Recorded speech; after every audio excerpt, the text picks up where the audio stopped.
హల్లెలూయా, హల్లెలూయా. వినపడలా? హల్లెలూయా. Respond అవ్వండి. Respond అవుతుంటే చెప్పే వాళ్ళకి కూడా కొంచెం హుషారు ఉంటుంది. సరే, ఏదేమైనా ఈ విధంగా కూడుకోవడం దేవుని చిత్తం. ఈ అవకాశాన్ని కల్పించినటువంటి స్థానిక సంఘ కాపరి గారికి, అదేవిధంగా సంఘ పెద్దలు, సంఘ కమిటీ, మరి ముఖ్యంగా మరొక్కసారి నాకు ఈ అవకాశాన్ని కల్పించినటువంటి మా మామగారు పూర్ణగంటి పిచ్చయ్య గారికి, అననుకూల పరిస్థితుల్లో కూడా ఆసక్తితో కూడి వచ్చిన ప్రతి ఒక్కరికి ప్రభువైన యేసుక్రీస్తును వందనం తెలియజేసుకుంటున్నాను. చిన్న మాట ప్రార్థన చేసుకొని వాక్య భాగంలోకి వెళ్దాం. ప్రార్థించుకుందాం. పరిశుద్ధుడా, జీవం కలిగిన తండ్రి నాయన, నీ బంగారు పాదాలు బట్టి నీకు లెక్కలేని స్తోత్రములు, వెళ్ళలేని వందనములు తండ్రి నాయన. ప్రకృతి సైతం తండ్రి నీ ఆధీనంలో, నీ స్వాధీనంలో ఉంచుకున్న దేవుడా, నీకు లెక్కలేని స్తోత్రములయ్యా. ఆనాడు ఏలియా ప్రార్థించక 3.5 సంవత్సరాలు వర్షాన్ని కురిపించినట్టుగా లేఖనాలు తెలియజేస్తున్నాయి తండ్రి నాయన. ఎర్ర సముద్రాన్ని ఆజ్ఞాపించిన వెంటనే 2 భాగాలుగా చేసినటువంటి గొప్ప తండ్రి, నీకు లెక్కలేని స్తోత్రములు తండ్రి నాయన. యెహోషువ ప్రార్థించగా తండ్రి సూర్య చంద్రులను ఆపినటువంటి గొప్ప దేవుడా, అసాధ్యుడు, అసాధ్యమైన దేవుడా తండ్రికి లెక్కలేని స్తోత్రములు, వెళ్ళలేని వందనములు తండ్రి నాయన. అయ్యా, మరొక్క దినం తండ్రిని మాకు ఇచ్చిన విధానం బట్టి నీకు లెక్కలేని స్తోత్రమయ్యా. అల్పులం, అభాగ్యులం, దౌర్భాగ్యులం, నీచులం, ఏ అర్హత లేని వాళ్ళం తండ్రి నాయన. ఆయనను మమ్మల్ని ప్రేమించినాయన. ఈ విధంగా తండ్రి నాయన మరొక్క దినంలో నిన్ను ఆరాధించే భాగ్యం మాకు అనుగ్రహించినందుకు నీకు లెక్కలేని స్తోత్రములే. నీ చిత్తమైతే నాయన వాతావరణాన్ని స్వాధీనపరచుకోండి, కరెంట్ని స్వాధీనపరచుకోండి. నీ చిత్తమైతే నాయన అయ్యా, ఈ ప్రార్థన కూడికంతా మీకు మాత్రమే మహిమకరంగా నాయన కొనసాగించే భాగ్యం మాకు ఇక్కడ కూడి వచ్చిన ప్రతి ఒక్కరికి అనుగ్రహించమని యేసు నామమున బట్టి వేడుకుంటున్నాం తండ్రి, ఆమేన్. మత్తయి సువార్త 27వ అధ్యాయం 34వ వచనం చదువుకుందాం. చేదు కలిపిన ద్రాక్షరసమును ఆయనకు త్రాగనిచ్చిరి గాని ఆయన దాని రుచి చూచి త్రాగనల్లకపోయెను. చాలు. ఇక్కడ చేదు కలిపిన ద్రాక్షరసమునుంది. ఈ యొక్క వచనం మనకు పరిపూర్ణంగా అర్థం కావాలంటే ఇంకొక వచనం చదువుకుందాం. మార్కు సువార్త 15వ అధ్యాయం 23. చూడాల. అంతటా బోలము కలిపిన ద్రాక్షరసము ఆయనకిచ్చిరి కానీ ఆయన దాన్ని పుచ్చుకోలేదు. పైన ఏం చదువుకున్నాం? మత్తయి సువార్త 27వ అధ్యాయం 34లో ఏం చెప్పాము? చేదు కలిపిన ద్రాక్షరసం. మార్కు సువార్త 15వ అధ్యాయం 23లో ఏమని చదువుకున్నాం? బోలం. అంటే మీకు ఏమర్థమైంది? చేదు అంటే అక్కడ ఏం కలిపారు చెప్పాలా? బోలం. ఏంటి? బోలం. బోలం అంటే అర్థం ఏంటంటే చేదు. ఏంటి? చేదు. అసలు నేను నాకు మెసేజ్ని నేను 4 భాగాలు చేస్తాను, అర్థం చేసుకోవాలి. అందరు నాకెళ్ళి చూడండి. అసలు ఆ సందర్భంలో చేదు కలిపిన ద్రాక్షరసము ఆయనకిచ్చిరి కానీ రుచి చూసి దాన్ని తాగనల్లకపోయినని మన లేఖనాలు చెప్తుంటే, అసలు బోలం అంటే ఏంటి? ఫస్ట్ ఏంటి బోలం అంటే ఏంటి? ఒకటి, అసలు ఆ బోలము ఆయనకి ఎందుకు ఇచ్చారు, ఎందుకు తాగలేదు? ఆ బోలానికి సంబంధించినటువంటి విషయము ఒక భక్తుని జీవితం మన మెసేజ్లో చూపిస్తా. ఆ బోలానికి సంబంధించినటువంటి మనం ఏ విధంగా అప్లై చేసుకోవాలి, ఈ విధంగా 4 రకాలు దీన్ని డివైడ్ చేశారు. అర్థం చేసుకోవాల మాటలు. మనం చెప్పుకునే కాన్సెప్ట్ ఏంటంటే చేదు చిరక. చేదు చిరకనే మరొక పేరేంటి దానికి? బోలం. ఏంటి? బోలం. అంటే ఆనాడు రోమా ప్రభుత్వం ఏం చేసేవాళ్ళంటే, రోమా ప్రభుత్వం ఏం చేసేవాళ్ళంటే సిలువలో వేయబడిన వారికి ఆ యొక్క నొప్పిని తట్టుకోలేకుండా, ఆ యొక్క బాధని విముక్తి కలిగించడానికి, జస్ట్ రిలీఫ్ కోసం, ఉపశమనం కోసం ఏం చేసేవాళ్ళంటే ద్రాక్షారసంలో కొంచెం బోలం కలిపి తాగనిచ్చేవారంట. అది తాగటం వల్ల ఏం జరిగిద్దంటే కొంచెం రిలీఫ్ వస్తుంది. ఏమొస్తుంది? కొంచెం రిలీఫ్ వస్తుంది. కానీ ఆయన దాన్ని రిజెక్ట్ చేశాడు. అసలు ఎందుకు రిజెక్ట్ చేస్తాడో నేను తర్వాత చెప్తా. అసలు బోలం అంటే ఏంటంటే, జనరల్గా బోలం అనేది ఒక చెట్టు నుంచి వచ్చే జిగురు లాంటి పదార్థాన్ని బోలం అంటారు. ఈ బోలం వల్ల ఉపయోగం 5 రకాలుగా ఉంటాయి. 5 రకాలు. ఒకటి, ఈ బోలాన్ని మన జనరల్గా సుగంధ ద్రవ్యాలకి, పర్ఫ్యూమ్స్, పౌడర్, స్ప్రే, రకరకాల వాటిలో వాడతారు. రెండోది, చూడాల. ధూపం వేయడానికి యాజకుడు వాడే పాత నిబంధన కాలంలో మనం జనరల్గా ఆ యొక్క మందిరాన్ని 3 భాగాలు చేస్తాం. ఆవరణం, పరిశుద్ధం, అతి పరిశుద్ధ స్థలం అని చెప్పేసి. యాజకుడు ధూపం వేయటానికి బోలాన్ని కూడా వాడేవాడు. ఫస్ట్ వన్ ఏం చెప్పా, బోలాన్ని పర్ఫ్యూమ్స్లో వాడతారు. రెండోది యాజకుడు అంటే జస్ట్ లైక్ ఇప్పుడు మనం అనుకున్నట్టు పాస్టర్ గారు ఆ రోజుల కాలంలో ధూపం వేసేవాళ్ళు. ఆ ధూపములు అంటే జస్ట్ లైక్ సాంబ్రాణి, మీకు అర్థం చేసుకోవాలి, సాంబ్రాణి లాగా ఆ విధంగా వాడేవాళ్ళు. మూడవది శవాలు, చనిపోయినటువంటి బాడీ కుళ్ళు పడకుండా, వాసన రాకుండా దాన్ని బోలాన్ని కొంచెం ఆ యొక్క పెట్టెలో వేసేవాళ్ళు అనమాట. దానివల్ల ఏంటంటే స్మెల్ రాకుండా, మంచి అంటే బ్యాడ్ స్మెల్ రాకుండా, అంటే శవాల నుంచి వచ్చి బ్యాడ్ స్మెల్ రాకుండా కూడా దీన్ని వాడతారు. ఇంకోటి మెడికల్ పరంగా పెయిన్ కిల్లర్ అంటే అర్థం ఏంటి, నొప్పిని తగ్గించడానికి కూడా దీన్ని వాడతారు. 5వది ద్రాక్షారసం అంటే జస్ట్ లైక్ ఆల్కహాల్, మత్తు పానీయాలలో దీన్ని కలుపుతారు. ఎందుకంటే జస్ట్ లైక్ కొంచెం కిక్కివ్వడానికి. అర్థమవుతుందా? బోలం అంటే ఒక చెట్టు నుంచి వచ్చే ఒక రసం లాంటి పదార్థాన్ని బోలం అంటారు. బోలం 5 రకాల ఉపయోగాలు ఉన్నాయి. ఫస్ట్ వన్ ఏం చెప్పా, సుగంధ ద్రవ్యాలు. రెండోది ధూపం వేయటానికి. మూడోది శవాలని భద్రపరచడానికి. 4వది మెడికల్ సంబంధించినటువంటి పెయిన్ కిల్లర్ లాగా వాడతారు. 5వది ద్రాక్షారసంలో కూడా వాడతారు. ఇది బోలం అంటే ఏంది? ఈ బోలం జనరల్గా మన ఏరియాలో దొరకదు, కానీ పాశ్చాత్య దేశాలు, ఆఫ్రికా అటువంటి దేశాలలో ఈ బోలం దొరికిద్ది. నా మాటలు అర్థం చేసుకోవాలా, ఇదంతా ఇంట్రడక్షనే. అయితే చరిత్ర ఏం చెప్తుందంటే, ఆల్రెడీ చెప్పా, ఆయన దాన్ని రిజెక్ట్ చేశాడు. జనరల్గా చాలామంది దీన్ని రకరకాల చెప్తారు. ఎందుకు రిజెక్ట్ చేశాడంటే చేదుగా ఉందని రిజెక్ట్ చేశాడంటారు, కానీ అది అవాస్తవం. ఆయన ఎందుకు రిజెక్ట్ చేశాడంటే మీకు బాగా అర్థమవట్లాగున, ఫర్ ఎగ్జాంపుల్ ఆపరేషన్ చేసేటప్పుడు ముందుగా మనం థియేటర్లో ఏమిస్తారు? ఎందుకు ఇస్తారు? వెరీ గుడ్, ఆ నొప్పి తెలియకుండా ఉండటానికి.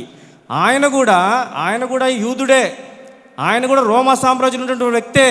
ఆయనకు తెలుసు సిలువలో వేయబడిన వ్యక్తికి బోలంతో కలిపినటువంటి చేదు రసాన్ని ఇస్తారు. ఆ చేదు రసాన్ని తీసుకోవడం వల్ల ఉపశమనం కలుగుతుంది, రిలీఫ్ వస్తుంది. కానీ తండ్రి చిత్తాన్ని నెరవేర్చాలా? ఆయన వచ్చింది సిలువలో బలి అవ్వాలా, పరిపూర్ణమైనటువంటి బాధపడాలా, పరిపూర్ణమైనటువంటి వేదన అంతా అనుభవించడానికి ఆయన రిజెక్ట్ చేశాడు. నా మాటలు అర్థం చేసుకోవాలా. ఇక్కడ బోలం అంటే నేనేం చెప్తున్నానంటే, నాకు అర్థమైన భాషలో బోలం అంటే రిలీఫ్, ఉపశమనం. ఏంటే బోలం అంటే రిలీఫ్, అర్థం చేసుకోవాలన్న మాటలు. బోలం అంటే రిలీఫ్, ఉపశమనం పొందటానికి ఆయన ఇష్టపడలా, పరిపూర్ణమైన బాధ అనుభవించాడు. నీ కొరకు, నా కొరకు, నువ్వు చేసిన పాపాలకి, నేను చేసిన పాపాలకి ఆయన సిలువలో పరిపూర్ణమైన బాధ. ఇవాళ చిన్న గాయం అయితే హాస్పిటల్ తీసుకెళ్ళేటప్పుడు మత్తిచ్చేస్తారు. ఆ మత్తు ఇవ్వడం వల్ల మనకేంటి, ఆ నొప్పి మనకు తెలియనియదు.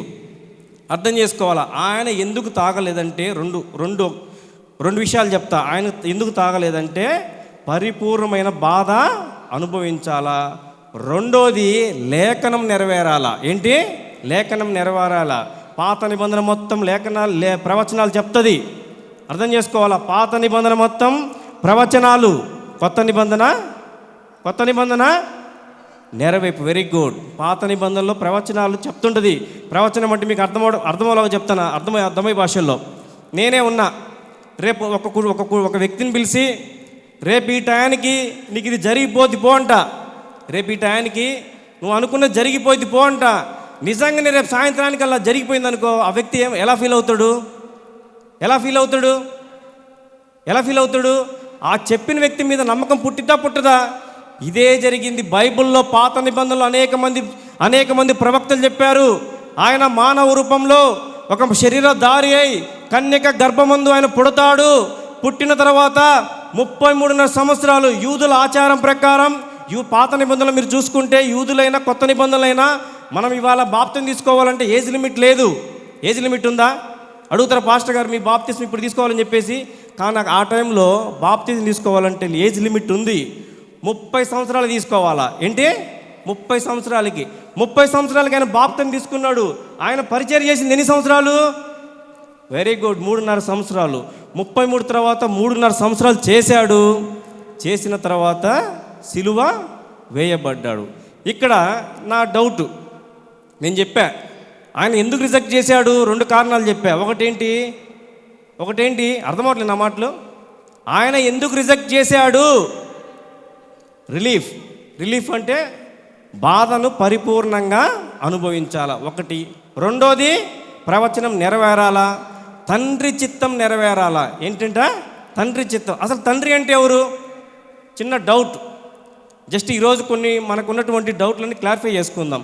తండ్రి అంటే ఎవరు? మీకు బాగా అర్థమవడం కోసం ఈ మధ్య శ్రమల దినాలలో మనం రొటీన్గా ఒక మంచి సమరయుడు గురించి చెప్పుకున్న ఉపమానం ఇది. మంచి సమరయుడు, నేను అంత వివరించను కానీ షార్ట్కట్ చెప్పేస్తా. మంచి సమరయుల్లో ఈయన ఫస్ట్ ఎవరు వస్తారు? యాజకుడు వస్తాడు. తర్వాత ఎవరు వస్తారు? లేవీలు వస్తాడు. మూడోసారి, వెరీ గుడ్, మీరందరూ బాగా లైన్లో ఉన్నారు. ఇప్పుడు నేనేం చెప్తానంటే వినాలా. యాజకుడు అంటే పాత నిబంధన కాలంలో యాజకుడు డ్యూటీ ఏంటి? పాప పరిహార్థం కోసం చిన్న చిన్న గువ్వనో బలి ఇస్తూ ఉంటాడు. ఓకేనా? యాజకుడు ఈ లేవి వంశంలో చెందినటువంటి వాడు యాజకుడే. మొన్న రీసెంట్గా పాస్టర్ గారు చాలా క్లారిఫై ఇచ్చాడు. తర్వాత ఎవరు వచ్చారు? లేవీడు వచ్చాడు. లేవీడంటే మోషే లేవీడే. మీకు బైబిల్ చదివితే అర్థమైంది. మోషే లేవీడే. యాజకుడు ఆ కాలంలో చిన్న చిన్న తప్పులు చేస్తే, చిన్న చిన్న దోషములు చేస్తే సాయంత్రానికల్లా పాప పరిహార్థం నిమిత్తం కోసము ఒక బలి అర్పిస్తారు. ఆ బలితోటి నీ పాపం పోయిందిరా, నీ పాపం పోయింది, ఇంక నీ ఇష్టానుసారం బతకొచ్చని చెప్పేసి ఆ కాలంలో చెప్తుంటే, కానీ ఆ బలుల వల్ల నీకు పరలోక రాజ్యం రాదు. అర్థం చేసుకోవాలన్న మాటలు చాలా డెప్త్గా ఉంటుంది. బలుల వల్ల పరలోక రాజ్యం రాదు. నెక్స్ట్ ఎవరు వచ్చారు? లేవీడు వచ్చాడు. ఎవరు? లేవీడు అంటే మోషే మనకి ఏం ఏర్పాటు చేశాడు? 10 ఆజ్ఞలు ఏంటి? వెరీ గుడ్, ధర్మశాస్త్రం. రెండోసారి వచ్చినటువంటి లేవీడు ధర్మశాస్త్రాన్ని కనిపెట్టాడు. ధర్మశాస్త్రంలో 10 ఆజ్ఞలు ఉంటాయి. 10 ఆజ్ఞలు పాటించినంత మాత్రాన్ని నీకు పరలోక రాజ్యం రాదు. మూడోసారి వచ్చినటువంటి వ్యక్తి ఎవరు? సమరయుడు అంటే ఇక్కడ మనం యేసుక్రీస్తు. ఏంటంట? యేసుక్రీస్తు. ఆనాడు కాలంలో 3 కులాలు ఉంటాయి. ఒకటి యూదులు, అన్యులు. యూదులకి అన్యులకి మధ్య పుట్టిన వాటి సంకర జాతి వాళ్ళనే సమరయులు అంటారు. సమరయులు అంటే తక్కువ జాతి. మీకు బాగా అర్థం చేసుకోవడం కోసం యాకోబు బావికాడ సమరయ స్త్రీ వచ్చి దాహం అడుగుతుంది. యేసుక్రీస్తు దాహం అడుగుతాడు. ఈమెమంటది? మీరు యూదులు, మేము తక్కువ జాతి వాళ్ళమయ్యా. 3 కులాలు ఉన్నాయి అక్కడ, యూదులు, అన్యులు, సమరయులు. ఇక్కడ మూడోసారి ఆయన సమరయ రూపంలో ఎందుకు వచ్చాడంటే, సమరయుడు అంటేనే తక్కువ. ఆయన పుట్టడం ఎక్కడ పుట్టాడు? పశువుల పాకలో పుట్టాడు. మూడోసారి వచ్చిన వ్యక్తి ద్వారా మనకు ఏమొస్తుంది? నిత్య జీవం వస్తుంది. చూద్దాం అసలు తండ్రి అంటే ఎవరు, కుమారుడు అంటే ఎవరు, పరిశుద్ధాత్మ అంటే ఏంటిదో క్లారిటీ తీసుకుందాం. చూడండి, ఒకసారి చూడండి. యోహాను సువార్త 14వ అధ్యాయము 9, 10. 8 కానీ చదువమ్మా. అప్పుడు ఫిలిప్పు, ప్రభువా,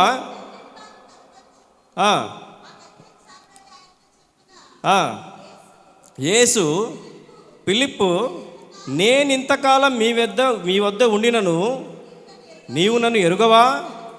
నన్ను చూచినవాడు తండ్రిని చూచున్నాడు కదా, కనుక తండ్రిని మాకు కనపరచమని ఎలా చెప్పుచున్నావు? 10 చదువు, 10 కూడా. తండ్రి యందు నేనును నా యందు తండ్రిను ఉన్నానని నీవు నమ్ముటలేదా? నేను మీతో చెప్పుచున్న మాటలు నా ఎంతటి నేను చెప్పుటలేదు, తండ్రి నా యందు నివసించుట తన క్రియలు చేయుచున్నాడు. హల్లెలూయా. ఈ యొక్క 2 వచనాలు బట్టి మీకు ఏమర్థమైంది? జనరల్గా మన వాళ్ళు ఏం చెప్తారంటే, తండ్రి వేరు, కుమారుడు వేరు, పరిశుద్ధాత్మ వేరు కాదు కాదు కాదు కాదు. పాత నిబంధన కాలంలో యెహోవా దేవుడై ఉన్నాడు. యెహోవా దేవుడే ఉన్నాడు.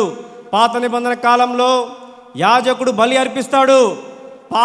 పాప పరిహార్థం నిమిత్తం బలి అర్పిస్తాడు. ఆ బలిల వల్ల నీకు నాకు పరలోక రాజ్యం రాదని చెప్పేసి ఒక గొర్రెపిల్ల రూపంలో యేసుక్రీస్తు యెహోవా దేవుడే మనుష్య రూపంలో వచ్చాడు. ఏంటంట? మనుష్య రూపంలో వచ్చాడు. ఇప్పుడు యేసుక్రీస్తు తండ్రి ఇద్దరు ఒకటే కాదా? ఒకటే. మీకు చిన్న విషయం చెప్తా. ఆయన మనిషి రూపంలో ఎందుకు వచ్చాడు? ఆయన దేవుడే కదా, చూడాలా. ఆయన మనిషి రూపంలో ఎందుకు వచ్చాడు? ఒక 4-5 పాయింట్లు చూద్దాం. ఆయన యేసుక్రీస్తు ప్రభువారు సంపూర్ణ మానవుడు, అట్ ద సేమ్ టైం సంపూర్ణ దేవుడు. అర్థం చేసుకోవాలి మాటలు. యేసుక్రీస్తు ప్రభువు సంపూర్ణ మానవుడు, మానవులాగా ఆకలి ఉన్నాడు. చూడండి, రిఫరెన్స్ చూడొద్దు. మత్తయి సువార్త 4:2లో ఆయన 40 దినాలు ఉపవాసం ఉంటే సాతాను వచ్చి ప్రేరేపిస్తుంది. ఏమని? చాలు ఇంకేం వద్దులేమ్మ, టైం సరిపోదు. ఆయన మానవులాంటి లక్షణాలు 4 లక్షణాలు చూపిస్తా. ఆయన మానవుల్లాగా ఆకలి ఉన్నాడు, మానవుల్లాగా అలసిపోయాడు. యాకోబు బావి దగ్గర ఆయన అలసిపోయి సమరయ స్త్రీతో ఏమడుగుతాడు? నీళ్ళు అడుగుతాడు. అంటే మానవుల్లాగా ఆయన అలసిపోయాడు. ఇంకోటి, చనిపోయిన లాజరు దగ్గర ఏం చేశాడు? ఆయన ఏడ్చాడు. మానవ లక్షణం. మనం ఏడుస్తున్నాం, మనకు బాధ వస్తే భరిస్తాం, అనుభవిస్తాం. ఈయన కూడా మానవుల్లాగా అలసిపోయాడు, మానవుల్లాగా ఆకలి పొందాడు, మానవుల్లాగా చనిపోయిన లాజరు దగ్గరికి వెళ్ళి కన్నీరు పెట్టుకున్నాడు. ఇక్కడ మత్తయి సువార్త 27:34లో ఇదే వచనం. మత్తయి సువార్త 27:34లో ఆయన యొక్క చేదు చిరకుని ఎందుకు తిరస్కరించాడు? సంపూర్ణ బాధని అనుభవించాలా. ఈయన మానవుల్లాగా ఆకలి కొన్నాడు, మానవుల్లాగా అలసిపోయాడు, మానవుల్లాగా కన్నీరు పెట్టుకున్నాడు, మానవుల్లాగా సంపూర్ణ బాధను. చాలామంది ఈ మధ్య మీకు తెలుసో తెలియదో, మనోళ్ళ కంటే ఎక్కువ అన్యులు బైబిల్ చదువుతున్నారు. ఎందుకు తెలుసా? జ్ఞానం తెలుసుకోవడం కోసం కాదు, బైబిల్లో ఏం తప్పులు ఉన్నాయని చెప్పేసి తెలుసుకోవాలని. ఎంత తప్పనంటే వాళ్ళకి బైబిల్లో తప్పులు ఎతకాలా. పరిశుద్ధ గ్రంథంరా బాబు అని చెప్పి మనం ఇక క్రైస్తవులైన మనం మొత్తుకుంటుంటే మనోళ్ళు బైబిల్ చదవరు. మనోళ్ళు ఏముందంటే పుట్టు క్రైస్తవులం కదా, మన దేవుడే కదా, ఎక్కడికి పోతారని చెప్పేసి మనం నెగ్లెక్ట్ చేస్తే, కానీ అన్యులు మాత్రం బైబిల్ని అసలు క్షుణ్ణంగా చదువుతారు. వాళ్ళ ఇంటెన్షన్ ఏంటి? బైబిల్లో తప్పులు ఎతకాలని చెప్పేసి. ఇవాళ యేసుక్రీస్తు దేవుడు కాదంటారు కొంతమంది. అసలు ప్రపంచ దేశాలే ఇవాళ బుక్స్లో చూసుకుందాం. అసలు బుక్స్లో చరిత్రలు ఏం చెప్తుంది? క్రీస్తు పూర్వం క్రీస్తు శకం అని చెప్తుంది. ఇవాళ మనోలే యేసుక్రీస్తు దేవుడు కాదంటారు. అసలు ఎంత దౌర్భాగ్య పరిస్థితి అంటే మీకు నా మాటలు అర్థం చేసుకోవాలా. సిలువేసేటప్పుడు కేకలేసింది ఎవరు? సిలువేసేటప్పుడు కేకలేసింది ఎవరు? యూదులే, మనుషులే. ఆ కాలంలో ఉంది 3 జాతులు చెప్పా, యూదులు, అన్యులు, సమరయులు. యూదులే కేకలేసింది. పిలాతుకి దర్శనమందు తన భార్య చెప్పిద్ది, అయ్యా ఆ నీతిమంతుని జోలికి పోవద్దయ్యా, నా దర్శనంలో అతను పరిశుద్ధుడు నీతిమంతుడు అని చెప్తే మనోడు పాపం తప్పియాలని చూస్తే కానీ యూదులు ఒప్పుకోలా.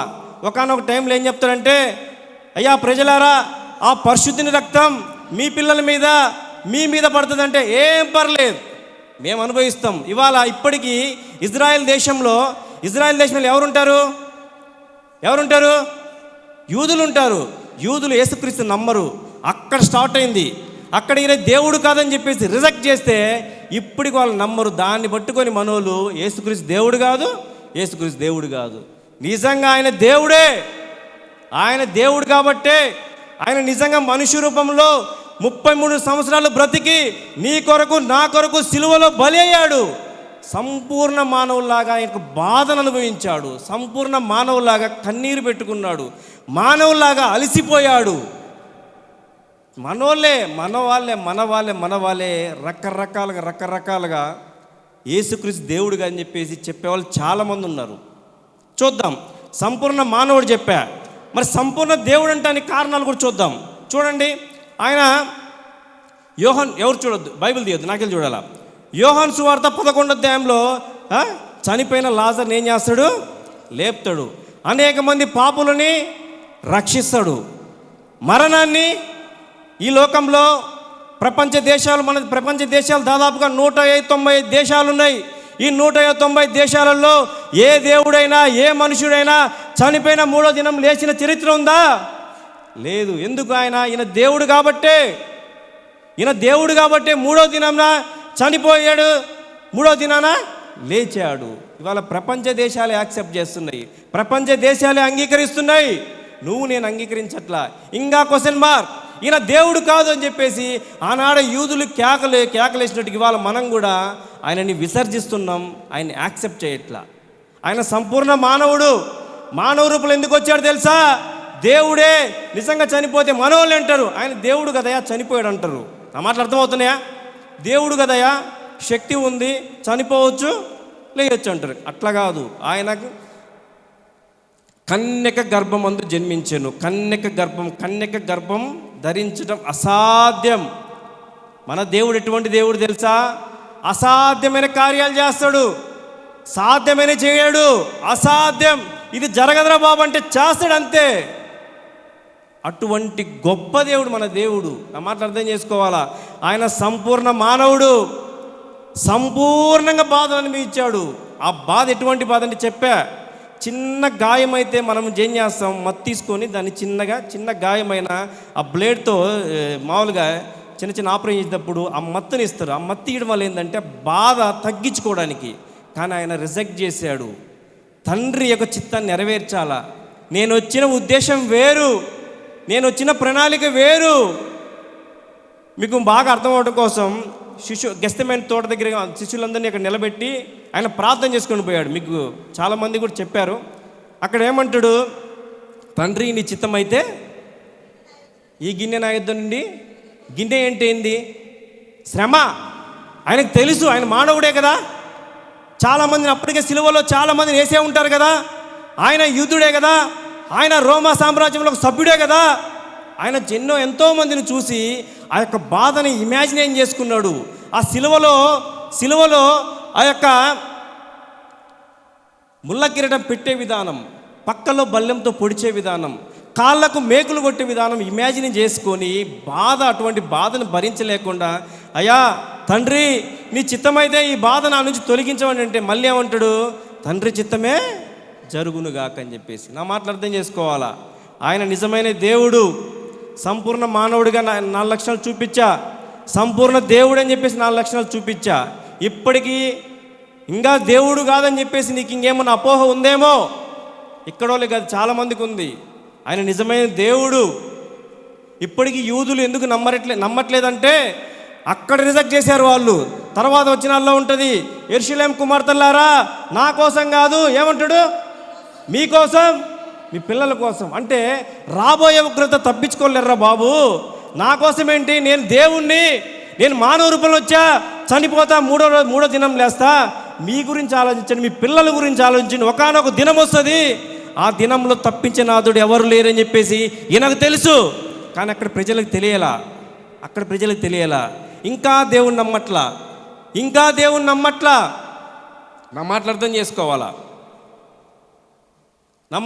చేసుకోవాలా? ఒక్కసారి చూద్దాం ఏమేం చెప్పా. మన కాన్సెప్ట్ పేరేంటి?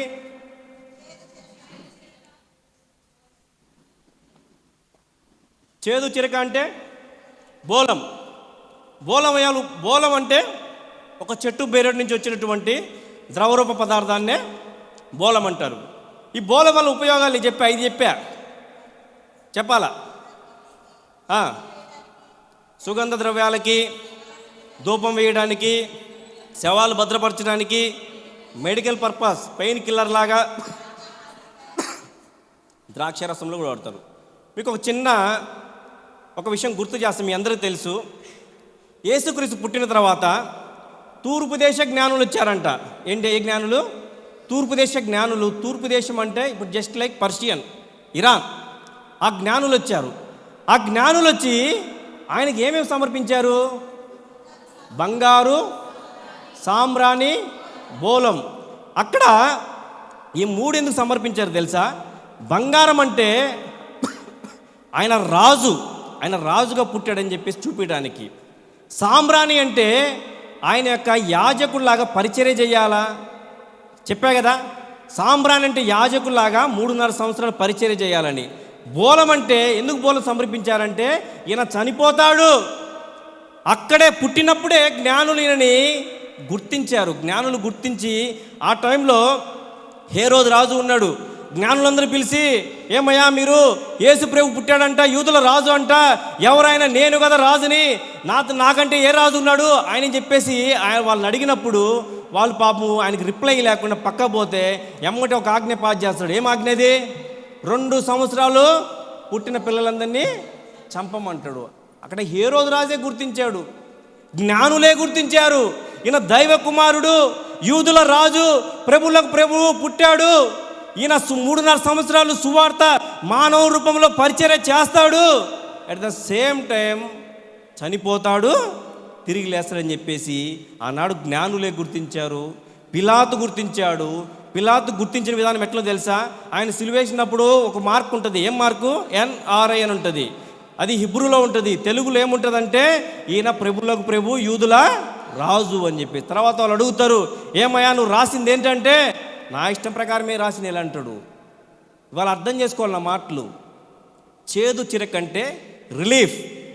ఆయన ఇవాళ మన ఆత్మీయ జీవితంలో చేదు చిరకని మనం ఏ విధంగా కంపేర్ చేసుకోవాలంటే, మనకొచ్చిన కష్టాన్ని బట్టి, మనకొచ్చిన బాధను బట్టి, మనకొచ్చిన ఇరుకును బట్టి, కుటుంబ సమస్యలు బట్టి, కుటుంబ కలహాలు బట్టి, ఆర్థిక ఇబ్బందులు బట్టి, మనకున్నటువంటి అహాన్ని బట్టి, గర్వాన్ని బట్టి మన ఆత్మీయ జీవితంలో ఏమైపోతున్నాం? ఆగిపోతున్నాం. కానీ యేసుక్రీస్తు తండ్రి చిత్తాన్ని నెరవేర్చాడు. తండ్రి చిత్తమే నేను నెరవేర్చాలని చెప్పేసి ఒక్క ప్రవచనం చూపిస్తా. చూడండి, ప్రవచనం చూపిస్తా.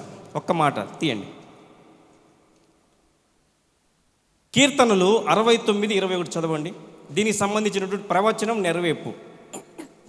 కీర్తనలు 69వ కీర్తన. కీర్తనలు అధ్యాయం పలకూడదు, కీర్తననే చెప్పాలా.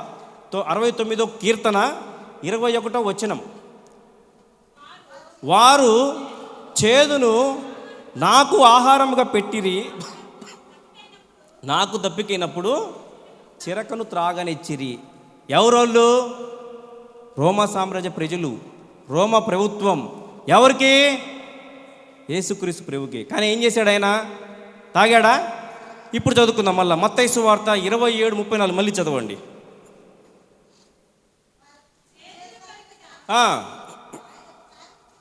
తాగనిచ్చిరి కానీ ఆయన దాన్ని రుచి చూసి, చాలామంది కొంతమంది ఎలా చెప్తారంటే దీన్ని, ఆయన రుచి చూసి చేదుగుందని చెప్పేసి రిజెక్ట్ చేశాడేమంటారు. కాదు కాదు కాదు కాదు. ఆయన ఎందుకు రిజెక్ట్ చేశాడంటే, చేదు అంటేనే బోలం కలిపారు. ఇది ఆల్రెడీ ఈ బోలం కలిపింది కానీ తీసుకుంటే ఈ చివరిలో 7 మాటలు పలుకుతాడు. 7 మాటలు పలికేవాడా? ఆ బోలం తీసుకుంటే అమ్మటి ఏం చేస్తాడు? రిలీఫ్ అవుతాడు. మామూలుగా కోమలాగా వెళ్ళిపోతాడు. తర్వాత దొంగని, 2 దొంగలు ఒక దొంగను రక్షిస్తాడు. రక్షించగలడా? బరబ్బాను కూడా రక్షించగలడా? ఏంటంటే లేఖనాలు, ఆ పాత నిబంధన మొత్తం చెప్పిన లేఖనాలన్నీ తూచా తప్పకుండా ఇవాళ ఇజ్రాయెల్కి ఇరాన్ మధ్య యుద్ధం కూడా ప్రవచనమేది. మీరు గుర్తుపెట్టుకోవాలా. ప్రపంచ దేశాలు అల్లాడిపోతున్నాయి. మూడో ప్రపంచ యుద్ధం వస్తుందని చెప్పేసి భయంతో ఏమి జరిగిద్దో అని చెప్పేసి ఇవాళ ప్రపంచ దేశాలు మొత్తం అల్లాడిపోతున్నాయి. ప్రవచనం అది ప్రవచనం. రాకడ సూచనలు ఇవన్నీ. ఆయన వచ్చేటప్పుడు యుద్ధాలు జరుగుతాయంట, బైబిల్లో ఉన్నాయన్నీ. అది ఆ టాపిక్ వేరే విషయం, మన టాపిక్లోకి వెళ్దాం. ఇవాళ ఆయన ఒక దేవుడై ఉండి, ఆయన ఒక దేవుని కుమారుడై ఉండి తండ్రి చిత్తాన్ని నెరవేర్చడం కోసం ఆయన యొక్క బోలాన్ని తిరస్కరిస్తే, ఇవాళ మనం ఎవరికి వాళ్ళు ఆత్మపరిశీలన చేసుకుందాం. ఇవాళ నువ్వు క్రిస్టియానిటీలో పుట్టావు. చాలామంది బాప్తిజం తీసుకుని బల్లలో చేస్తూ, కొంతమంది 5 సంవత్సరాలు, కొంతమంది 10 సంవత్సరాలు, కొంతమంది 20 సంవత్సరాలు చాలా ఉన్నారు. ఎక్కడ పడిపోయినావు ఒకసారి జ్ఞాపకం చేసుకోండి. ఏ పాపంలో పడిపోయినావు? ఏ అహంలో పడిపోయినావు? నీకున్న శ్రమ, నాకు శ్రమ పోదు, నా పరిస్థితి ఇదే, నా జీవితం ఇదే అని చెప్పేసి నీలో నువ్వు అనుకుని కుమిలిపోయి కుమిలిపోయి ఆగిపోయావేమో ఒకసారి జ్ఞాపకం చేసుకో. ఆనాడు యేసుక్రీస్తు ప్రభువే తండ్రి చిత్తం నెరవేర్చాడు. ఇవాళ మనకంటూ మీరు అనుకుంటున్నారు ఏదో సాధారణంగా మనం కూడా భూలోకంలో వచ్చేసాంలే, సాధారణంగా మనం బ్రతుకుతున్నాం అనుకుంటున్నామేమో. ప్రతి ఒక్కరి జీవితం పట్ల దేవుడు ప్రణాళిక ఉంది. మీకు తెలుసా? ప్రతి ఒక్కరి జీవితం పట్ల దేవుడు ప్రణాళిక ఉంది. ప్రతి ఒక్కరి జీవితం పట్ల దేవుడు ఉద్దేశాలు ఉన్నాయి. నీకున్న సమస్య దేవునికి తెలుసు, నీకున్న బాధ దేవునికి తెలుసు. ఆనాడు ఏవు ఎన్ని శ్రమలు అనిపించాడు తెలుసా? ఏం దేవుడికి తెలియదా? అసలు మీకు తెలుసా ఏవుకు శ్రమలు పెట్టింది ఎవరు పెట్టింది తెలుసా మీకు? దేవుడే. సాతాన్తో పోటీ పడతాడు. సాతాన్ అంటది, ఏమయ్యా నువ్వు అన్ని ఇచ్చినావు, మంచి కోటీశ్వరుడు, పిల్లలు, సమృద్ధి ఇచ్చినావు, నిన్ను ఆరాధించేది ఎందా అని చెప్పేసి అంటే మరేం చేయమంటావు అంటాడు. తీసేయి, పిల్లల్ని చంపేసాయి, చంపేసా, ఆస్తి తీసేయి. తర్వాత అన్నీ పోయినా కూడా ఆయన ఆరోగ్యంగా ఉన్నాడుగా అంటుంది సాతాను. ఆరోగ్యం కూడా ఆయనకి ఏమొచ్చింది? కుష్టు వచ్చి చివరికి చిల్ల పెంకులతో మనమైతే అసలు ఒక్క బాధకి ఊరేసుకుని చచ్చిపోతాం. వద్దురా బాబు ఈ బాధ అని చెప్పేసి. అటువంటి బాధని పెట్టింది ఎవరు? దేవుడే. ఇవాళ నీకున్న సమస్య కూడా దేవుడే పెట్టాడేమో గుర్తించుకోవచ్చు కదా. ఏమో నీ ప్రణాళిక నీ పట్ల దేవుడికి ఉన్నటువంటి ఉద్దేశాలు ఏమైనాయో, నీకున్న బాధని బట్టి, నీకున్న ఇరుకును బట్టి, కుటుంబంలో ఆర్థిక సమస్యలు బట్టి, కొంతమంది జీవితాల్లో రీసెంట్గా నేను ఒక న్యూస్ విన్నా. తెలంగాణలో అంట ఒక యవనస్తురాలు పెళ్లి కాలేదని చెప్పేసి హుస్సేన్ సాగర్లో దూకిందంట. పెళ్లి కాలేదని చెప్పేసి ఆమెకేం బాధ వచ్చిందో. ఇవాళ నా మాటలు అర్థం చేసుకోవాలా. ఈ జీవితం మనం తెచ్చుకున్న జీవితం కాదు, దేవుడిచ్చిన జీవితం. ఈ జీవితం, నీ జీవితం, నా జీవితం, దేవుడికి ఒక ప్రణాళిక ఉంది, దేవుడికి ఒక ఉద్దేశం ఉంది. మధ్యలో దీన్ని ఆపడానికి నువ్వెవరు? నేనెవరు? నీకున్న కష్టాన్ని చూసి ఆగిపోతున్నవేమో, పాపములు ఎక్కడ పడిపోయినవేమో, శోధనలు ఎక్కడ పడిపోయినవేమో, ఎక్కడ పడిపోయినావో ఒక్కసారి ఆగిపోకూడదు. మన ఆత్మీయ జీవితంలో సాగిపోవాలా. ఆనాడు పౌలు భక్తుడు అంటాడు, బ్రతుకుట క్రీస్తు కొరకే, చావైతే మేలు. అటువంటి తీర్మానం మనం కావాలా. మన ఆత్మీయ జీవితంలో ఎన్నో కష్టాలు వస్తాయి. ఇవాళ భక్తి చేసినంత మాత్రాన పొద్దునే మనకు ₹1 కోటి వచ్చి పడవు. కష్టపడాలా. స్పెసిఫిక్ యూత్ పిల్లలు చెప్తున్నా, కష్టపడాలా. కష్టపడింది ఏది రాదు. ఇవాళ నేను పిల్లలు ఉన్నారు, అక్కడ పెన్నేసి రా నేను పలానా పేరెంట్ వస్తుందా? ఏం చేయాలా? తీసుకోవాలా. పొద్దున్నే పనికి వెళ్ళాలా, సాయంత్రానికి వచ్చేసరికి ఆ యొక్క కూలి పిల్లలకి తనకి. కష్టపడుకుంటే ఏది రాదు. నీకు బైబిల్లో చూపినా, బైబిల్ ఆదికాండంలో చూడండి, తల్లి గర్భంలోనే 2 కవల పిల్లలు తన్నుకుంటున్నారంట జ్యేష్ఠత్వం కోసం. తల్లి గర్భంలోనే ఇస్సాకు భార్య ఎవరు ఇస్సాకు భార్య? ఆదికాండం 25వ అధ్యాయం 22 వచనంలో ఉంటుంది. ఏమని ఉంటుందంటే, రిబ్కా ప్రెగ్నెన్సీ గర్భంతో ఉండి 2 కవల పిల్లలు ఉంటారంట. ఎవరు? ఏశావు, యాకోబు. ఏశావు ముందు వస్తుంటే యాకోబు కాళ్ళు పట్టుకుంటాడంట. జ్యేష్ఠత్వం కోసం ప్రయాస. ఇవాళ నువ్వు ఏది కష్టపడకుండా నీ జీవితం బాగుపడాలని ఎట్లా బాగుపడుతుంది? మన ఆత్మీయ జీవితం అంతే. నీ కష్టం వచ్చిందా, నష్టం వచ్చిందా, ప్రార్థన ఎప్పుడైనా 1 గంట చేసుకున్నావా? 2 గంటలు చేసుకున్నావా? ఎట్లా వస్తాయి విజయాలు మన జీవితంలో? భక్తులు అనేక మంది ఇవాళ బైబిల్లో అనేక మంది భక్తుల పేర్లు ఊరక రాశారనుకుంటున్నావా? ఎంతో కష్టం ఉంది, ఎంతో త్యాగం ఉంది, ఎంతో వేదన బాధలు అన్నీ అనుభవించారు. ఇవాళ మనం చర్చికి వెళ్తే మనకున్న కష్టాలని పోతాయి అనుకుంటున్నామేమో. కష్టాలు వస్తాయి, కానీ దేవుడు వాటిని అధిగమించే శక్తి నీకు నాకు ఇస్తాడు. హల్లెలూయా చెప్పాలా? నీకు నాకు అధిగమించడానికి శక్తిని ఇస్తాడు. ఇవాళ నీ కష్టాన్ని చూసి, ఇవాళ నీ బాధను చూసి నీ చనువు చాలించాలనుకుంటున్నావేమో, తప్పుడు నిర్ణయాలు తీసుకోవాలనుకుంటున్నావేమో. జాగ్రత్త. ఈ జీవితం నీది కాదు, దేవుడిచ్చినటువంటి గొప్ప వరం. ఏంటంట? గొప్ప వరం. తీయండి బైబిల్లో ఒక్క మాట తీయండి. ఇర్మియా 1:5లో ఉంటుంది. ఏమని ఉంటుందంటే, తల్లి గర్భంలో నేను రూపించక మునిపే ఎరిగి ఉన్న. తల్లి గర్భంలో నువ్వు ఎవరి గర్భంలో పడతావో నీకే తెలియదు, కానీ ఆయనకు తెలుసు. సమస్తం తెలుసు. నువ్వు అనుకోవచ్చు, నాకున్న బాధలు పోవయ్యా, నాకున్న సమస్యలు పోవయ్యా, నా పిల్లల పరిస్థితి ఏందయ్యా, నాకే ఎందుకు జరగాలయ్యా, నా కుటుంబానికి ఎందుకు జరగాలని చెప్పేసి నువ్వు సనుక్కోవచ్చు, రకరకాల బాధలు పడవచ్చు. జాగ్రత్త ప్రియ విశ్వాసి, నీ జీవితం పట్ల దేవుడు గొప్ప ప్రణాళిక కలిగి ఉన్నాడు. నువ్వు చేయాల్సింది ఒకటే, నీ ఆత్మీయ జీవితంలో ఎక్కడ ఆగిపోయినవో ఒక్కసారి రీబ్యాక్ చేసుకో. ఎక్కడ పడిపోయినవో, ఏ పాపంలో పడిపోయినవో, ఏ అహంలో పడిపోయినవో, ఏ గర్వంలో పడిపోయినవో ఒక్కసారి మనం ఆత్మపరిశీలన చేసుకుందాం. చూద్దాం, ఒక భక్తుని జీవితం చూపిస్తా, చూడండి.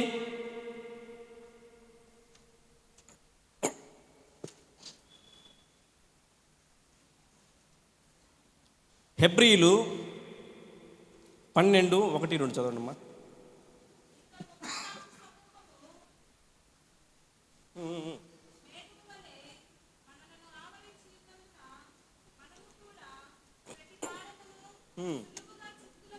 సులువుగా చిక్కులు పెట్టు, పాపమును విడిచిపెట్టి, ఈనాడు ఇక్కడి నుంచి విశ్వాసముకు కర్తయు దాన్ని కొనసాగించు వాడనైన యేసు వైపు చూచుచు మన ఎదుట ఉంచబడిన ఓపిక పందెములో. ఇదంతా మన జీవితం ఒక దాని ఏమంటారు, రన్నింగ్ రేస్ లాంటిది అనుకోవచ్చు, కాంపిటీషన్. ఇదంతా ఓపిక ఉండాలా, నిరీక్షణ ఉండాలా. చిన్న చిన్న వాటికి తప్పుడు నిర్ణయాలు తీసుకోకూడదు. చిన్న చిన్న వాటికి మీకు గుర్తుందా, రూతు అత్తగారి పేరేం పేరు? నయోమి. ఏదో కరువు వచ్చింది, వాళ్ళు ఉండేది బెత్లెహేంలో. బెత్లెహేం అంటే యెరూషలేం. కరువు వస్తే మోయాబ్ దేశానికి వెళ్తుంది. మోయాబ్కి వెళ్ళొద్దంటాడు దేవుడు. మోయాబ్ అంటే ఎవరంటే లోతు అక్రమ సంతానం. లోతు అక్రమ సంతాన్ని దేవుడు శపిస్తాడు. పోయింది, పోతే 2 కుమారులు పోగొట్టుకుంది, భర్తను పోగొట్టుకుంది. సరే, అది పక్కన పెడదాం. చూద్దాం, మన ఆత్మీయ జీవితంలో మనం కూడా ముందుకు కొనసాగాల, ఆగిపోకూడదు. చూద్దాం, ఒక భక్తుని చూద్దాం. ఆదికాండం, ఎవరు నాకే చూడండి, క్లోజ్ చేస్తున్నా. ఆదికాండం 37వ అధ్యాయంలో ఒక గొప్ప భక్తుడు ఉంటాడు. యాకోబుకి 12 మంది కుమారులు ఉంటారు. 11వ కుమారుడి పేరు యేసేపు. ఏంటి, యేసేపు జీవితంలో ఎన్ని కష్టాలు వచ్చినాయి తెలుసా? సొంత అన్నలే అన్నలు ఎట్ట ప్రేమించాలా, చిన్నోడు కదా అని చెప్పేసి ప్రేమించాల్సిన అన్నలు ఏం చేశారు? గోతిలో పడేశారు. తర్వాత చంపాలనుకున్నారు. తర్వాత అరే వద్దులేరా మన తమ్ముడే అని చెప్పి జస్ట్ జాలు చూపించి ఇస్మాయిల్కి అమ్మారు. ఇస్మాయిల్ దగ్గర నుంచి ఎక్కడికి వచ్చాడు? ఐగుప్తుకు వచ్చాడు. పోతిఫర్ దగ్గరికి వచ్చాడు, ఐగుప్తుకు వచ్చాడు.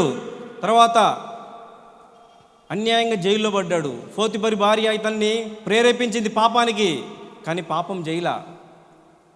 ఇవాళ యేసేపు జీవితం మనం ఒక రోల్ మోడల్ తీసుకుందాం. యేసేపు ఇవాళ స్టార్టింగ్లో చిన్నతనంలోనే సొంత అన్నలే ఇవాళ నీ జీవితంలో కూడా నా అనుకున్న వారి నేను మోసం చేశారేమో, కట్టుకున్న భర్తే, కట్టుకున్న భార్యే, కుటుంబంలోనే నిన్ను మోసం చేసిందేమో, నా అనుకున్నటువంటి బంధువులు, మిత్రులు, ఈ లోక సంబంధులు నిన్ను మోసం చేశారేమో. ఏం అధైర్యపడొద్దు. ఆనాడు యేసేపు తోడైన దేవుడు ఇవాళ నీకు నాకు తోడై ఉన్నాడు. నీ జీవితం పట్ల గొప్ప ప్రణాళిక ఉంది. ఆనాడు యేసేపు భయపడలా, అన్నీ ఫేస్ చేశాడు. జైల్లో పెట్టండి, పెట్టాడు. చివరికి ఏమయ్యాడు తెలుసా? చివరికి ఏమయ్యాడు? గొప్ప ప్రధాని అయ్యాడు. ఏమయ్యాడు? గొప్ప ప్రధాని. ఒక అనామకుడు ఏంటి దేశంగా దేశం. వీళ్ళేమో కానాను దేశం, వీళ్ళేమో కానాన్లో ఉంటారు. ఈయన వెళ్ళింది ఐగుప్తుకి. మీకు విషయం తెలుసా? ఎవరైతే అన్నలు అమ్మారో అన్నలకే తిండి పెట్టినటువంటి యేసేపు చరిత్ర మీకు తెలుసా? గొప్ప కరువు వస్తుంది, ఫరోకో కల వస్తుంది. ఏం కల వస్తుంది? 7 సంవత్సరాలు కరువు వచ్చింది, 7 సంవత్సరాల సమృద్ధి చెప్పినట్టునే జరుగుతుంది. మొత్తం కరువు. చుట్టుపక్కల ప్రాంతాలు, అన్ని ప్రాంతాలలో యాకోబు కూడా పోరా బాబు, ఆడెవడో యేసేపు ఉన్నాడంట ప్రధాని, అక్కడికి వెళ్తే ధాన్యం పెడతారా అని చెప్పేసి పంపిస్తే పాప మనోడు గుర్తుపట్టాడు. అన్నల్ని గుర్తుపట్టి ఒక మాట అంటాడు, నాకు బలిష్టమైన మాట. ఏమంటాడు చూపిస్తా, చూడండి, చదవండి. ఆదికాండం 50:20. ఆదికాండం 50:20. మీరు నాకు కీడి చేయ నుద్దేశించిరి కానీ, అన్నలతో చెప్తున్న మాట యేసేపు చెప్తున్నాడు. చదువమ్మా, ఒక్కసారి మళ్ళీ చదువు. మీరు నాకు కీడు చేయనుద్దేశించిరి కానీ నేటి దినము జరిగినట్లు అనగా బహు ప్రజలు బ్రతుకున్నట్లు. ఎంతమంది ప్రజలు తెలుసా? ఎంతమంది ప్రజలు బ్రతికారు తెలుసా? ఎవరు? యేసేపు ఒక అనామకుడు. ఎన్నో కష్టాలు, ఎన్నో బాధలు, సొంత అన్నదమ్ములే మోసం చేశారు. ఇవాళ ప్రియ విశ్వాసి, నీకున్నటువంటి శ్రమ దేవుడు చూస్తున్నాడు, నీకు తెలియదా? ఆనాడు యేసేపుకు తోడైన దేవుడు నీకు లేడా? నీకు వచ్చిన కష్టాన్ని చూసి నువ్వు భయపడుతున్నావా? నీకున్న శ్రమను చూసి నువ్వు నీ ఆత్మీయ జీవితంలో ఆగిపోవాలని చెప్పేసి అనుకుంటున్నావేమో. జాగ్రత్త. దేంట్లోనైనా ప్రయత్నించుకుంటే ఏమి రాదు. ఇంకొకటి చెప్పనా, తామారు ఉంటుంది. తామారు తల్లి గర్భంలో తామారు ఏమిటి ఎవరు తెలుసా? యూదా కోడలు. ఈ చరిత్ర చెప్తే టైం సరిపోదు. తామారు తల్లి గర్భంలో ఇద్దరు కవలలుంటే ఏం పేర్లు? పెరసు, జరహు ఫస్ట్ చెయ్యి బయట పెడతాయి. ఎన్ని బైబిల్లో ఉన్నాయి, నా సొంత మాటలు కాదు.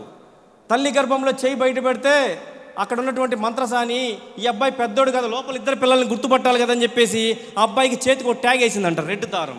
వాడు ఎమ్మటి ఎనికి దాక్కునేసరికి చిన్నోడు బయటకు వచ్చిందంట. ఎవడొస్తే వాడికి జ్యేష్ఠత్వం, ఎవరు ఫస్ట్ వస్తే వాళ్ళే జ్యేష్ఠత్వం. అవునా కదా? ఇవాళ ఇంటికి పెద్ద కుమారుడు ఎవడైతే వాడికి జ్యేష్ఠత్వం. ఇవాళ ప్రియ సహోదరులారా, స్పెసిఫిక్గా యూత్, చదువుకోకుండా కష్టపడకుండా ఏది రాదు ఊరక. ఇవాళ చిన్న ఎగ్జాంపుల్ చెప్తా. మీ క్లాసులో బాగా చదివి ఒక అమ్మాయి కానీ ఒక అబ్బాయిని దగ్గరికి వెళ్ళి, అసలు నీకు ఎన్ని మార్కులు వస్తున్నాయంటే, ఆమెం ఈ లోకంలో పైనుంచి ఊడిపడలా, మనలాంటి మానవురాలే, మనలాంటి జీవే. మనకు తేడా ఏంటంటే కష్టపడుతుంది. అక్కడ 24 గంటల కష్టం. నీ పిల్లలు ఇవాళ కాంపిటీషన్ ఎగ్జామ్స్ జరుగుతున్నాయి, 10th క్లాస్ ఎగ్జామ్స్, ఇంటరు. నీ పిల్లల పరిస్థితి ఏంటి? నీ పిల్లలు చదువుతున్నారా? చదవంది ఏది రాదు. ఇదేం లాటరీ కాదు. యేసు ప్రభు చదవద్దని చెప్పలా. కష్టపడింది ఏది రాదు. గుర్తుపెట్టుకోండి. చదువైనా, నీకున్న బిజినెస్ అయినా, నీకున్న ఉద్యోగమైనా, నీ యొక్క ఆత్మీయ జీవితమైనా పిండి కొద్ది రొట్టె. నీకున్న శ్రమలలో నీకు శ్రమలు ఎక్కువ వస్తున్నాయా? ఎక్కువ ప్రార్థన చేయి, ఎక్కువ ఆశీర్వాదాలు వస్తాయి. ఆనాడు ఏవు ఎంత అనుభవిస్తే రెట్టింపు దీవెనలు వచ్చినాయంట. ఇవాళ నీకు శ్రమలు ఉన్నాయా? ఏం పర్లేదు, ప్రార్థన చేయి. ఒకానొక దినం నిన్ను దేవుడు సంతోషకరమైనటువంటి బహుమానంతో నింపుతాడు. అటువంటి దేవుడు మన దేవుడు. యేసేపుకు తోడైన దేవుడు మన దేవుడు. మీకు విషయం తెలుసా? మన బల్బును కనిపెట్టింది ఎవరు? Very good, Thomas Alva Edison. ఈయనంట 1-2 సార్లు అటెంప్ట్లోనే ఆ బల్బును కనిపెట్టలా. 1000 సార్లు ట్రై చేశాడంట. ఎన్నిసార్లు? 1000 సార్లు ట్రై చేస్తే 1001 తర్వాత కరెక్ట్ సక్సెస్ అయిందంట. ఒకళ్ళు అడిగారంట, ఏంద్రా బాబు నీకేం పిచ్చా, 1000 సార్లు ట్రై చేసినవి ఏంటంటే, ఆయన ఏమన్నాడు తెలుసా? నాకు భలే ఆ మాట ఉంటుంది. ఏమన్నాడు తెలుసా? నేను పని చెయ్యని 1000 మార్గాలు కనిపెట్టాడంట ఆయన. ఏంటంట? పని చెయ్యని 1000 మార్గాలు. ఇవాళ నువ్వు నేను ప్రశాంతంగా లైట్లో చదువుకుంటూ లైట్లో జీవిస్తున్నామంటే ఆయన కనిపెట్టాడు. ఆయన 4 సార్లు ట్రై చేసి నాకెందుకు తలకనిపి వదిలిపెడితే ఇవాళ లైట్ వచ్చేదా? ఏది రాదు. ఇవాళ ఆత్మీయ జీవితమేనంతే. ఆగిపోవద్దు, సాగిపో. ఆనాడు లోతు భార్య వెనక్కి తిరిగి చూసి ఏమైంది? ఉప్పు స్తంభమైంది. ఆనాడు సౌలు, దేవుడే ఎన్నుకున్నాడు సౌల్ని. ఇజ్రాయేల్కి మొదటి రాజుగా సౌల్ని దేవుడే ఎన్నుకున్న దేవుడు అతనికి ఉన్నటువంటి ఆహాన్ని బట్టి, గర్వాన్ని బట్టి ఏం చేశాడు? రిజెక్ట్ చేశాడు. జాగ్రత్త, నీ ఆత్మీయ జీవితం ఎలా ఉంది? ఎవరికి వాళ్ళు ఆత్మహత్య చేసుకుందాం. ఎక్కడ ఆగిపోయినావు? ఏ పాపంలో పడిపోయినావు? ఏ యొక్క శోధన, ఏ యొక్క ఇబ్బంది, ఏ శ్రమలు చూసి భయపడి ఆగిపోయినావు? జాగ్రత్త, నీకున్నటువంటి గొప్ప ప్రణాళిక దేవుడికి ఉంది. ప్రియ సహోదరుడా, ప్రియ విశ్వాసి, నువ్వు తీసుకున్న జీవితం కాదు ఇది. ప్రతి ఒక్కరి జీవితం పట్ల దేవుడి ప్రణాళిక ఉంది. ఆనాడు అన్న గురించి తెలుసా మీకు? అన్న మొక్కుకుంది. ఏమని మొక్కుకుంది? కుమారుడు పుడితే పుట్టాడా? మీకు చిన్న లాజిక్ చెప్పనా? అప్పటికే షీలో మందిరంలో ఎవరు ప్రవక్త అంటే, జస్ట్ లైక్ యాజకుడు ఎవరు? ఏలి కుమారులు బహుచెడ్డ వాళ్ళు. జనరల్గా ఏలి యాజకత్వం ఎవరికి రావాలా? కుమారుకులు రావాలా? దేవుడు ప్రణాళిక ఎట్టుంటుందంటే, అసలు ఆమెకు పిల్లలు లేని తనం చేసిందే దేవుడు. అది చేస్తే కదా నువ్వు ప్రార్థించేది. ఆ కష్టం వస్తే కదా నువ్వు ప్రార్థించేది. లేకపోతే సాఫీగా సరిపోద్ది. నువ్వు నేను లెక్క చేస్తామా? ఏం చేయం. మనకున్న శ్రమలు వచ్చినాయంటే నిన్ను దేవుడు ఏదో మార్గంలో ఏదో తెలియజేస్తున్నాడని గ్రహించాలా నువ్వు. నాకే ఎందుకు వచ్చింది, నా పిల్లలకి ఎందుకు వచ్చింది, నా కుటుంబానికి ఎందుకు అని చెప్పేసి దేవుని గునుక్కోవడం కాదు. నేను చాలా ఇబ్బంది పడ్డా. చాలా ఒకనొక టైంలో మీకు తెలుసో తెలియదో, జోయిలు బాగాలేనప్పుడు ఒక టైంలో నిజం చెప్తున్నా చనిపోవాలనుకున్నా తెలుసా. ఈ రిపోర్ట్స్ వీటికి మంచిగా రావు, నా జీవితం ఇంతే, అసలు వెళ్ళిపోదాము, నాకున్నటువంటి పదవులు గుర్తురాలా, డబ్బులు ఏమి గుర్తురాలా. కానీ దేవుడు ఎన్నుకున్న దేవుడు గొప్ప దేవుడు. ఇవాళ నేను నిలబడ్డానంటే ఆయన ప్రణాళిక. హల్లెలూయా. ప్రతి ఒక్కరి పట్ల దేవుడు గొప్ప ప్రణాళిక ఉంది, గొప్ప ప్రణాళిక ఉంది. నువ్వు చేయాల్సింది ఏంటంటే ఆగిపోమాక. ఏంటంట? ఆగిపోమాక. ఏ కష్టమైనా కానీ ముందు ఫేస్ చేయి. నీకు భరించగలిగినటువంటి శ్రమలు తప్ప దేవుడు ఎక్కువ పెట్టడు. చూసుకోవాలి. ఒక్కసారి నా మాటలు క్లోజ్ చేస్తున్నా. మనం ఎక్కడ ఆగిపోతున్నాం? ఎక్కడ ఆగిపోతున్నాం? ఆగిపోవద్దు, సాగిపోవాలి. మన ఆత్మీయ జీవితంలో నీకున్న కష్టాన్ని బట్టి, నీకున్న శ్రమలను బట్టి, నీకున్న బాధలను బట్టి ఎక్కడ ఆగిపోతున్నావో ఎవరికి ఆత్మపరిశీలన చేసుకుందాం. మోకరిద్దాం, ప్రార్థిద్దాం. ఒక్క 2 నిమిషాల్లో క్లోజ్ చేస్తా.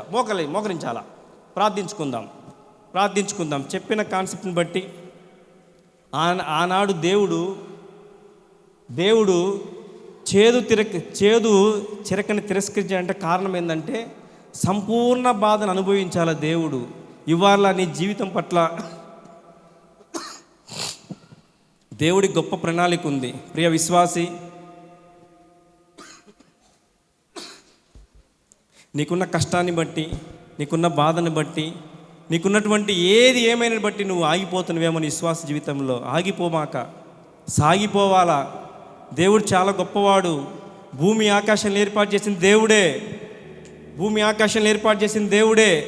ఆనాడు ఏలియా ప్రార్థిస్తే 3.5 సంవత్సరాలు ఆపిన దేవుడు. మోషే చెయ్యి చెప్తే ఎర్ర సముద్రం 2 భాగాలైనది. ప్రకృతి సైతం ఆయన ఆధీనంలో ఉన్నది. నువ్వు నేనెంత అల్పులం, అభాగ్యులం, దౌర్భాగ్యులం, నీచులం. ఆయన ఇస్తే పుట్టిన వాళ్ళం.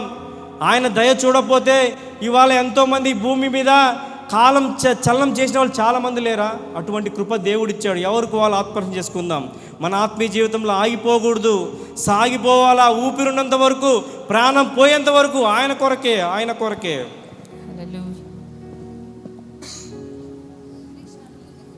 అసమానుడైన వాడు అవమానపరచడు నిన్ను, ఓటమి ఎరుగని మన దేవుడు ఓడిపోనివ్వడు నిన్ను. అసమానుడైన వాడు అవమానపరచడు నిన్ను,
ఇంతవరకు తండ్రి నాయన నీ ఉచితమైన ప్రేమ ద్వారా తండ్రి నాయన మరి ముఖ్యంగా తండ్రి నాయన వాతావరణాన్ని స్వాధీనపరచుకునే దేవుడానికి లెక్కలేని స్తోత్రములయ్యా.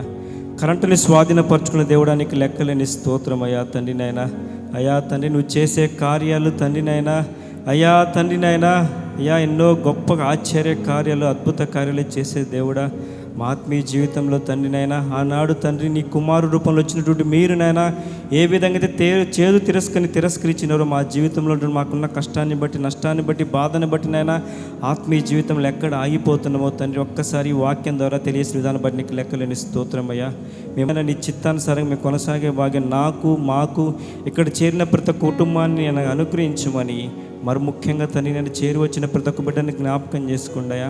వాతావరణ అనుకూల పరిస్థితుల్లో తండ్రినైనా అయ్యా ఆశతో వచ్చు, బలపరచు. మరి ముఖ్యంగా మా సంఘ కాపరి అమ్మగారి పిల్లలు నాయన, సంఘ పెద్దలు, సంఘ కమిటీ విశ్వాసులు ప్రతి ఒక్కరిని దినదినం మా సంఘం తండ్రినైనా అభివృద్ధి పదంలో ముందు కొనసాగించమని యేసు నామమున అడిగి వేడుకుంటున్నాం తండ్రి, ఆమేన్. మరొక్కసారి సంఘ కాపరి గారికి, సంఘ పెద్దలు, సంఘ కమిటీ కూడి వచ్చిన ప్రతి ఒక్కరికి వందనాలు తెలియజేసుకుంటూ సెలవు తీసుకుంటున్నాను. Thank you.